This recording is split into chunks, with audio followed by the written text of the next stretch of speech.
Bien, bonjour à tous. Alors, quatrième enregistrement donc, concernant Mémoire d'Adrien, et la quatrième partie, donc Saeculum Aureum.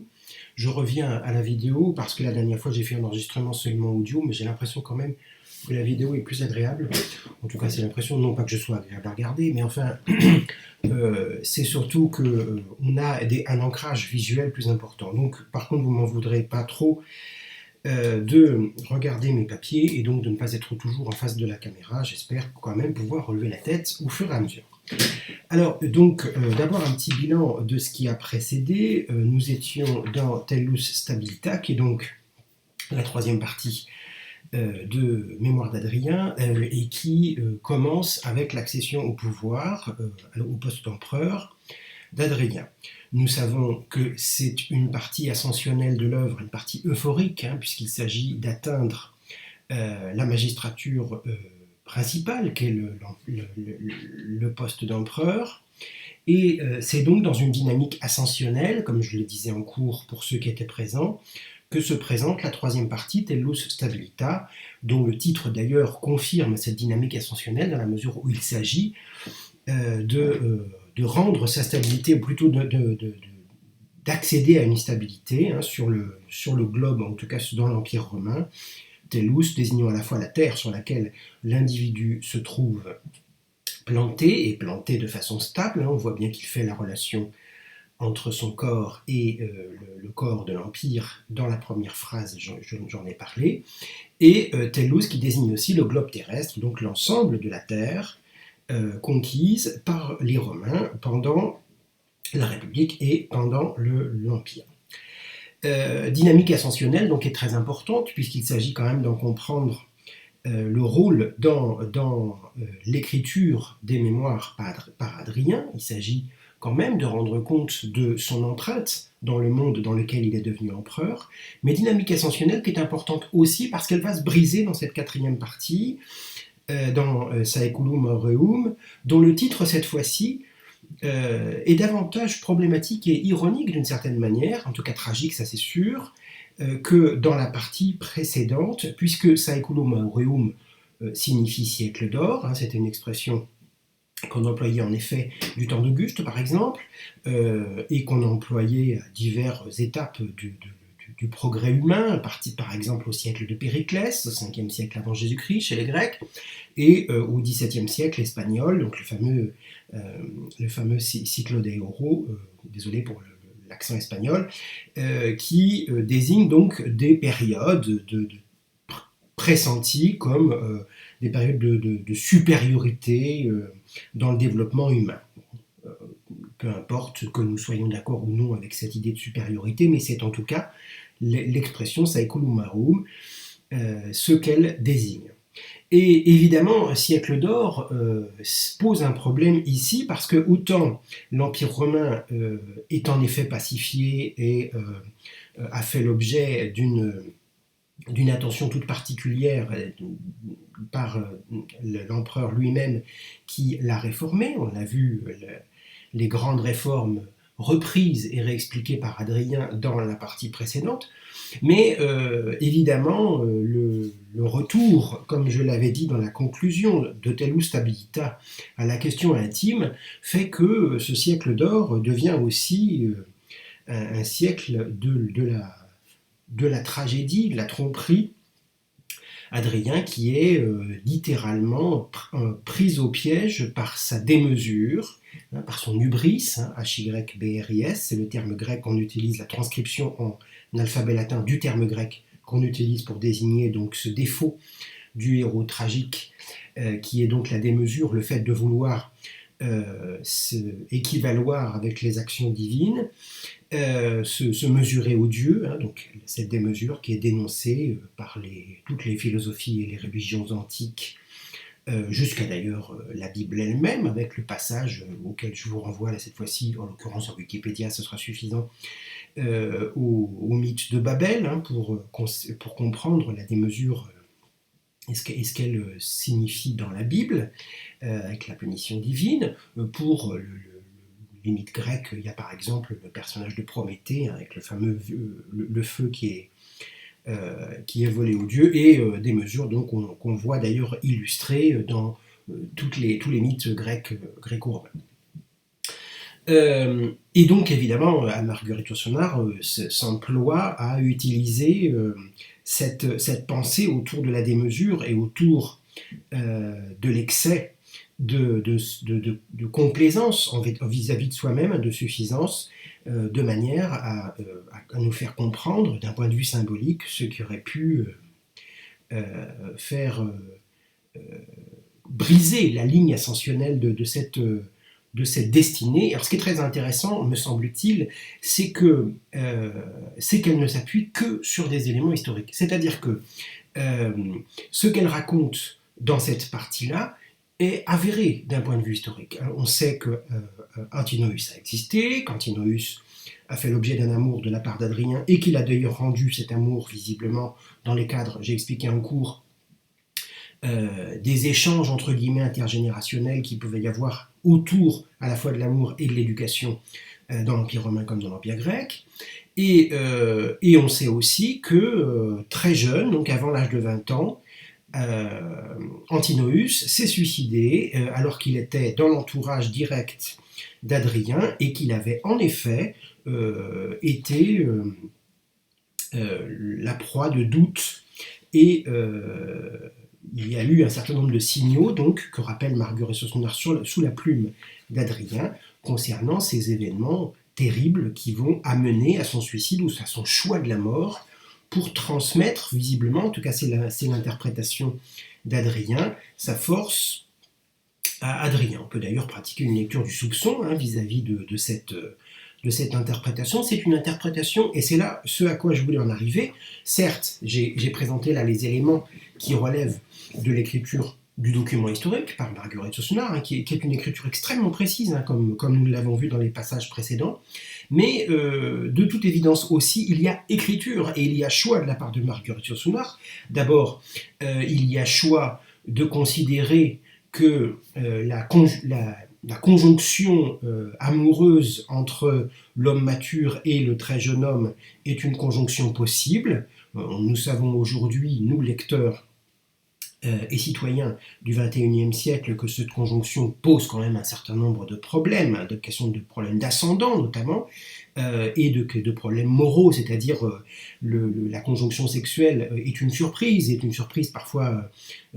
perturbante pour un adolescent en sortie donc, de la jeune adolescence de 16 ans, comme c'était le cas en l'occurrence l'âge d'Antinoüs au moment où il a découvert Adrien, et comment ne pas être marqué par cette figure extrêmement brillante d'Adrien, mais en même temps, Adrien qui raconte lui-même avoir eu un certain nombre d'exigences, d'emprise littéralement, vis-à-vis de ce jeune homme, et là pour le coup, Marguerite Yourcenar ne prend pas véritablement position, elle laisse la parole à son personnage, d'une manière très intelligente je trouve, elle pose des questions qui sont des questions d'époque, c'est une époque entre 1929 donc 1953 pour la publication du roman, pendant laquelle la question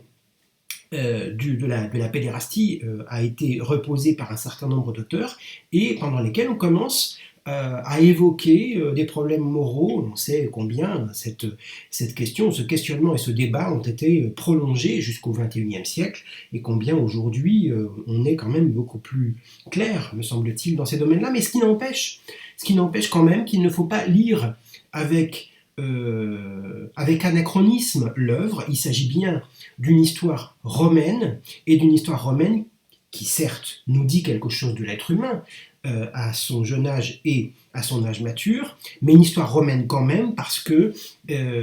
ça n'est pas une conjonction immorale que celle de l'amour entre un très jeune homme et un homme mature dans l'Empire romain, et de ce point de vue-là, Antinoüs ne pourrait pas avoir été influencé par quelque chose d'immoral,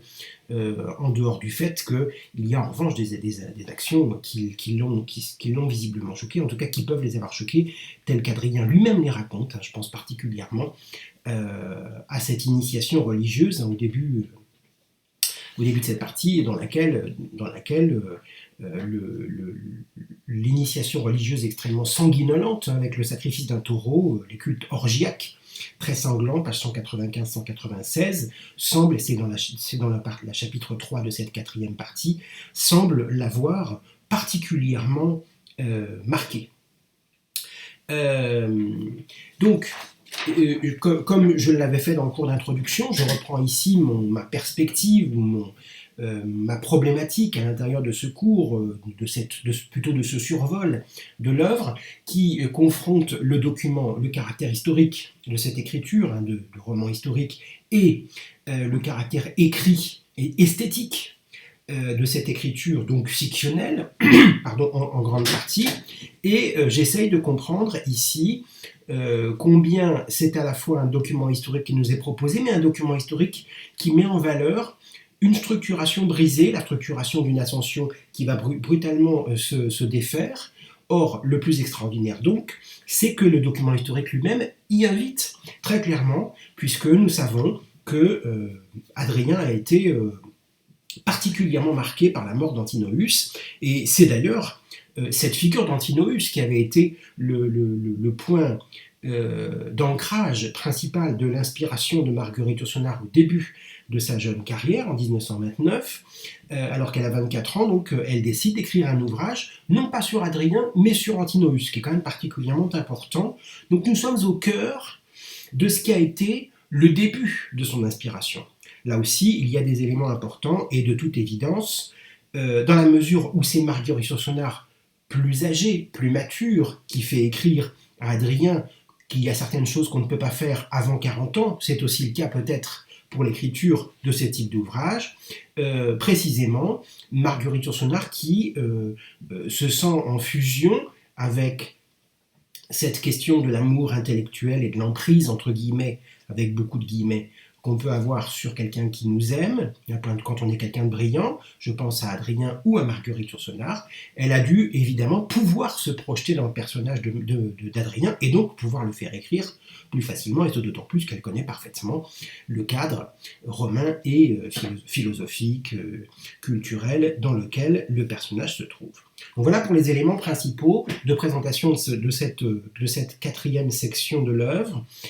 qui donc, comme je vous l'indique, est particulièrement importante parce qu'elle permet d'abord de reprendre la question de l'écriture de l'histoire, document ou roman historique ou autre chose. Donc ça permet de nourrir votre réflexion sur la dissertation pour laquelle vous devez faire un plan détaillé prochainement. Et puis deuxièmement, du point de vue de la poétique de l'œuvre, autrement dit de sa construction,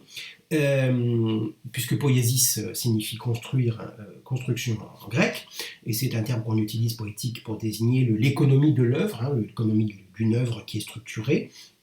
Et donc concernant la poétique de l'œuvre, c'est un passage particulièrement important que cette quatrième section, puisque c'est au cours de cette quatrième section que nous passons de l'euphorique au dysphorique, des grecs S, c'est-à-dire de l'enthousiasmant à l'infernal et de l'ascensionnel à la descente, de la The Rise and Fall, je n'ai plus que les termes en anglais, désolé, parce qu'à cause d'un auteur célèbre, Gibbon sur l'Empire romain, donc de l'ascension et de la chute, non pas de l'Empire romain ici, mais d'un personnage. Et c'est à ce titre-là donc que nous allons nous intéresser tout particulièrement aux sections de Saeculum Aureum. Alors, je passe très rapidement sur le contenu de chacun des chapitres, d'abord parce que le résumé que je vous ai mis sur Pronote en PDF vous donne des indications, et puis parce que je vais aussi vous mettre en PDF mes notes, plutôt que de vous les noter, que vous les dire telles quelles. Mais enfin, très rapidement, en gros, la rupture dans cette poétique de l'œuvre et dans la toute puissance et la confiance, ou la toute confiance d'une certaine manière du personnage qui est Hadrien, se fait au chapitre 3, avec l'évocation, page 189, de la part de responsabilité morale dans la mort d'Antinoüs. C'est lui-même qui le dit: « Je n'avais pas attendu la présence d'Antinoüs pour me sentir Dieu », dit-il, page 190, mais néanmoins, il y a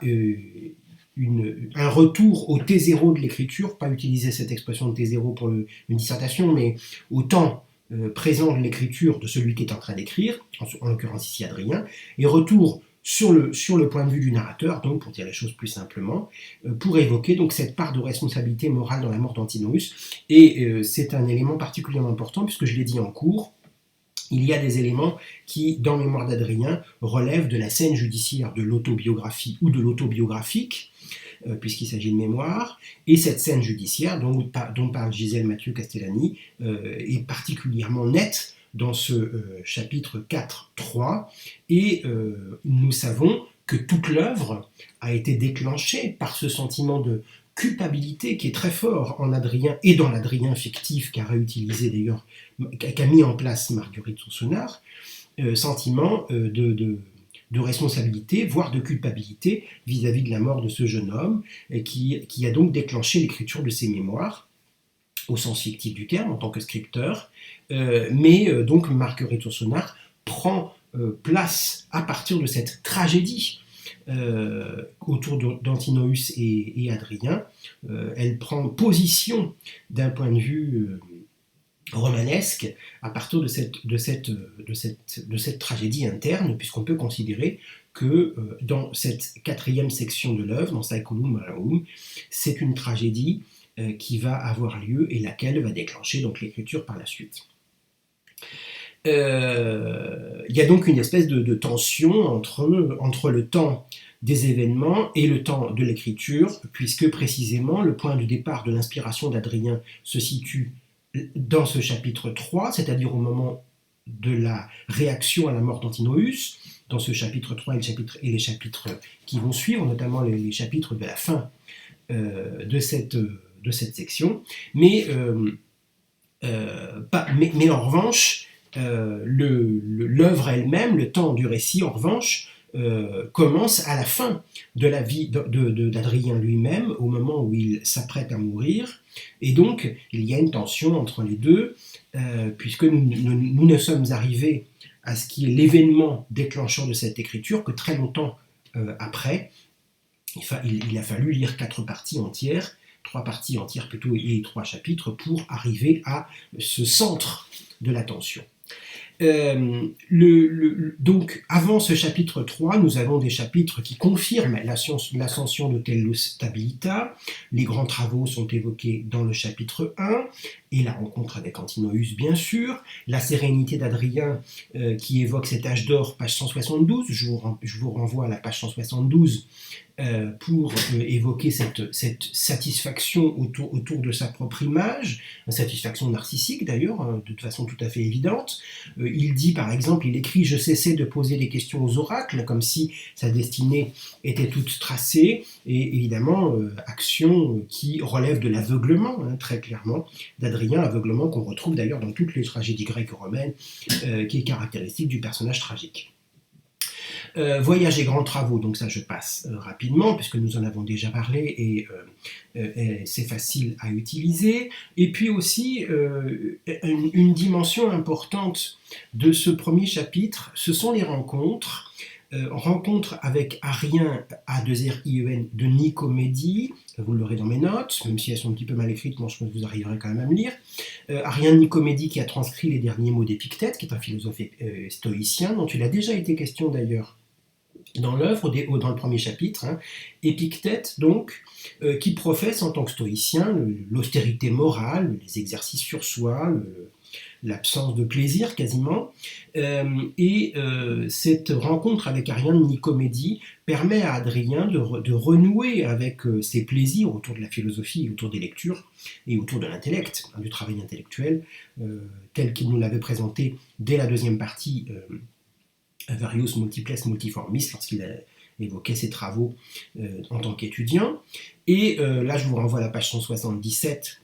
pour ce portrait d'Arien, particulièrement important. Il était trop fin pour ne pas s'être aperçu qu'il en est des extrémités de la vertu comme de celle de l'amour, que leur mérite tient précisément à leur vertu, à leur caractère de chef-d'œuvre unique, de bel excès. Citation importante parce qu'elle fait le rapport entre les excès moraux et les excès d'austérité d'Épictète et d'Arien lui-même et les excès entre guillemets amoureux de passion donc d'Adrien vis-à-vis d'Antinoüs et donc c'est c'est un point sur lequel finalement ils se retrouvent tous deux et qui permet donc à Adrien d'évoquer son positionnement dans cette passion. Ils font d'ailleurs la lecture des dialogues socratiques, hein, c'est important parce qu'il va y avoir l'anecdote concernant Alcibiade à la fin de cette première partie. Alcibiade, donc, qui était un général athénien, homme d'État, orateur, hein, qui était un aristocrate riche, intelligent, très beau, qui était un modèle de héros militaire et aussi d'intellectuel. Et Adrien, qui à la fin de cette première partie se compare à Alcibiade, pendant les rites commémoratifs concernant Alcibiade, donc en Phrygie. Il se compare donc, il se valorise par rapport à lui, puisqu'en l'occurrence, en revanche, il a donné lieu à la ruine finale de l'Empire athénien, Alcibiade, alors que Adrien semble dire ici que c'est le point culminant de Rome dont il est l'organisateur. Deuxième rencontre importante, c'est la rencontre avec Euphrate, le philosophe stoïque qui est atteint d'un abcès au foie et qui demande à avoir autorisation de se suicider. C'est page 178, donc qui est évoqué cette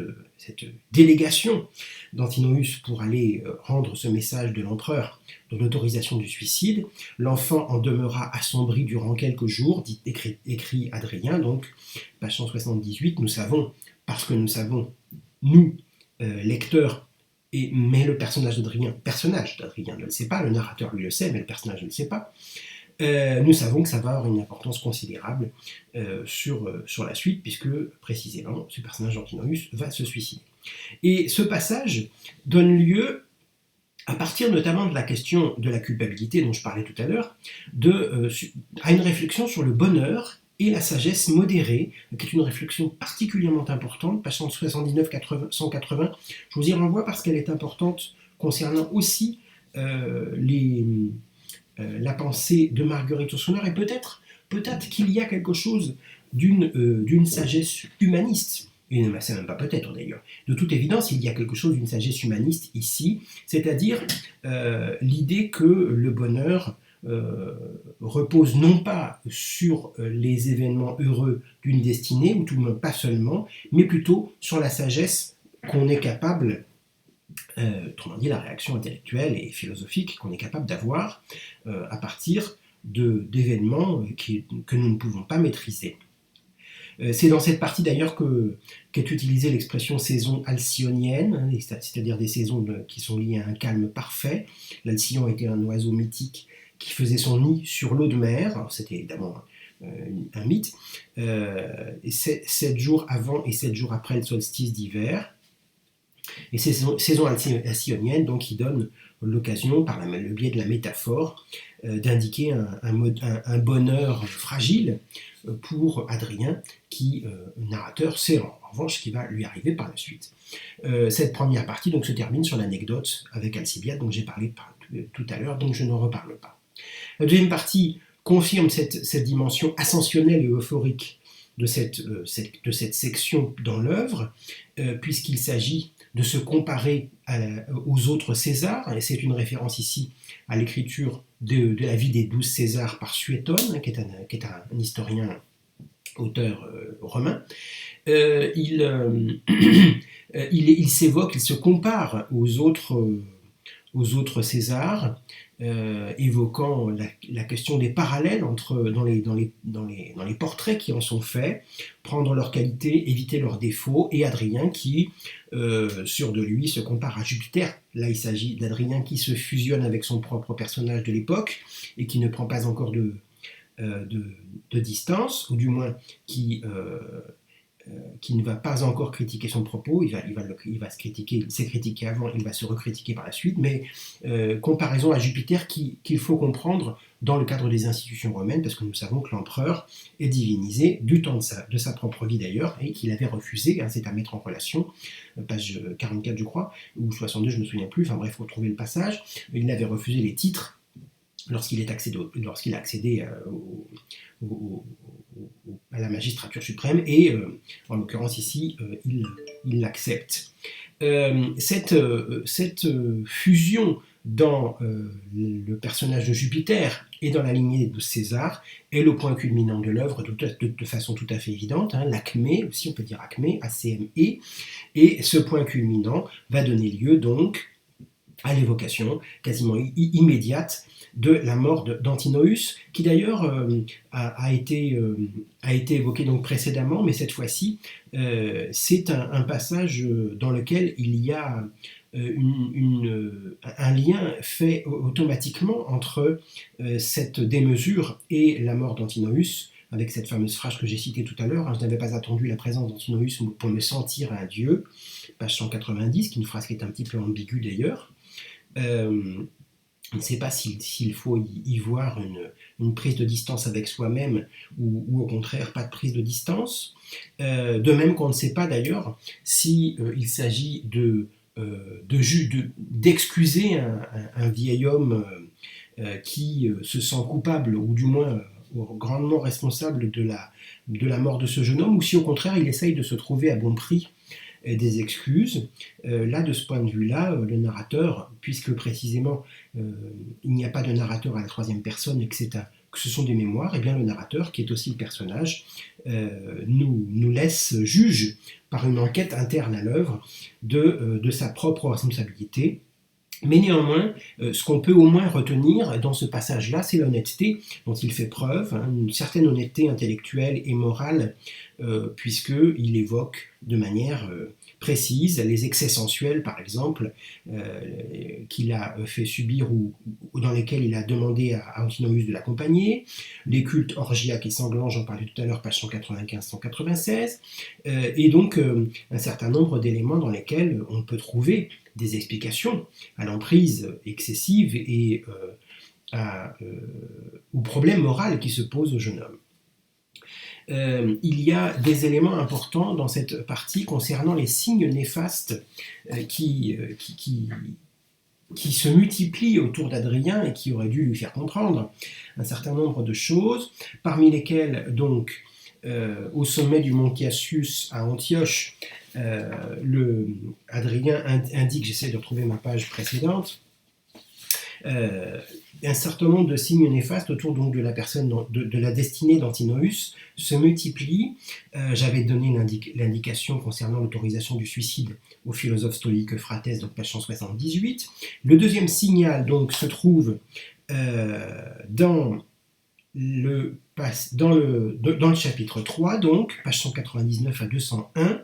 il s'agit d'un sacrifice au sommet donc, du mont Cassius à Antioche, et il y a un orage qui éclate, alors même que le sacrifice venait tout juste de commencer. On n'a pas encore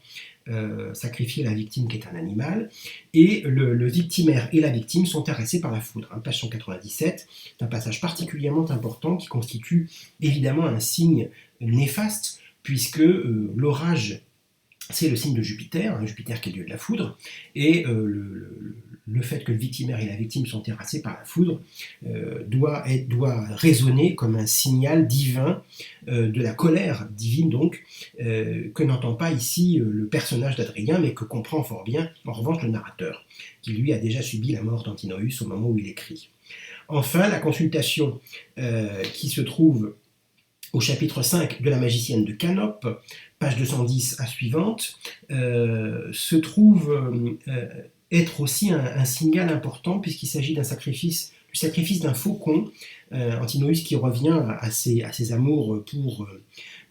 l'astrologie et les sciences occultes, et dont j'ai dit qu'elles étaient importantes dans l'Empire romain, et d'ailleurs jusqu'au XVIe siècle, et pour la politique, je veux dire, et ce sacrifice d'un faucon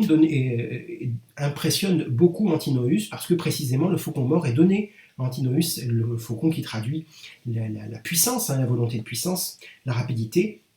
et la jeunesse, et l'énergie donc, et Antinoüs, qui est donné le symbole de ce sacrifice, va intégrer visiblement, c'est en tout cas ce qu'essaye de nous faire comprendre Adrien qui construit ce propos, va donner lieu à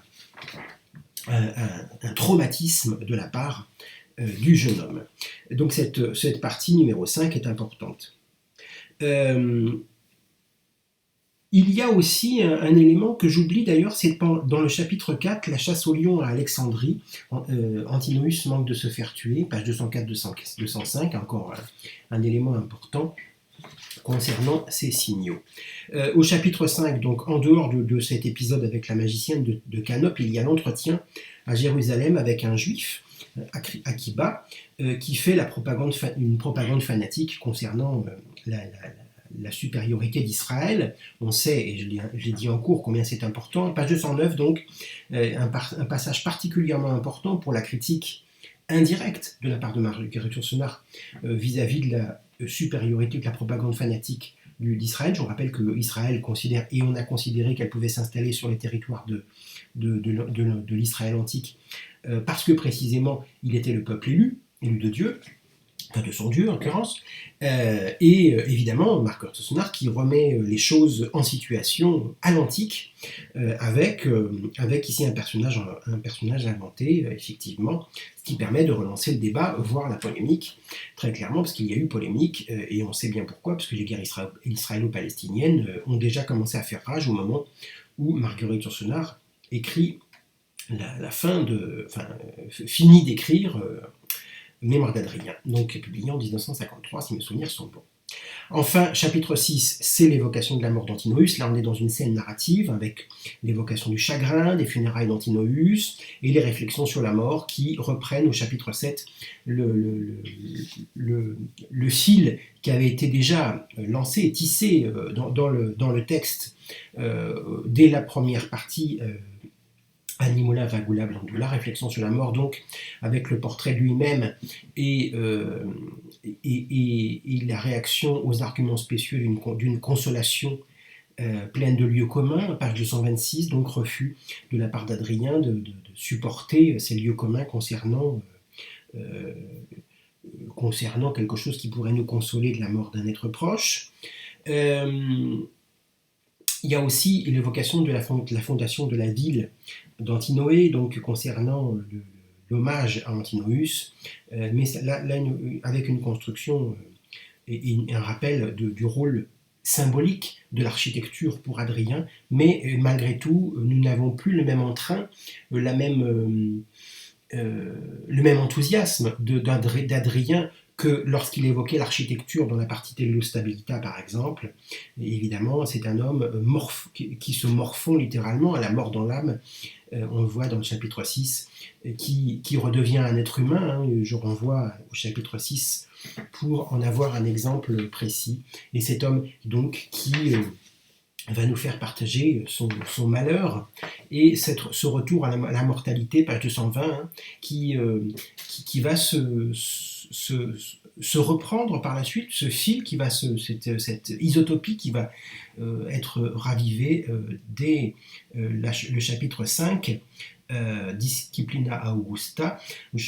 à la fin du chapitre 5, donc, de la partie numéro 5, 5-6, très exactement, le 6e chapitre de cette 5e partie, avec la mort de Lucius, page 283 à 291. Donc, une partie qui à la fois relève de la confirmation de l'ascension d'Adrien, mais aussi de la rupture de cette ascension, avec l'aveuglement d'Adrien, la fameuse tragédie de ce personnage tragique qu'est Adrien, qui finalement a une responsabilité évidente dans la mort d'Antinoüs. Il n'en est pas le coupable, bien sûr, mais il est tout de même responsable, de façon tout à fait évidente. Et puis, une partie qui laisse une place importante aux pratiques divinatoires, à l'irrationnel, pas forcément dans un sens péjoratif d'ailleurs de ce mot, mais à ce qui échappe à la rationalité entre guillemets cartésienne. Et donc c'est une partie particulièrement importante concernant la dimension religieuse aussi de la réflexion dans cet ouvrage. Et enfin une partie qui signe un retour à la mortalité, une partie qui est marquée aussi donc par une réflexion humaniste sur le bonheur, page 179-180, qui s'accompagne ici d'un retour à la mortalité qui rend le personnage un petit peu moins désagréable, en tout cas un petit peu moins démesuré que ce qu'il a été dans la partie précédente. Et c'est ce qui nous permet donc de passer à cette partie, cette fois-ci, de préparation à la mort, avec des échos montaigniens qui sont tout à fait évidents d'ailleurs, dans cette partie 4 et dans la partie 5, 5, que philosopher c'est se préparer à mourir, hein, dit Montaigne, c'est apprendre à mourir, et donc une réflexion cette fois-ci qui est très montaignienne, alors que la réflexion Montellus Habilita était plutôt d'ordre machiavélien, une partie numéro 5 sur laquelle je ferai une vidéo. J'en ai fini pour celle-ci, et j'espère avoir été particulièrement clair. Je vous remercie.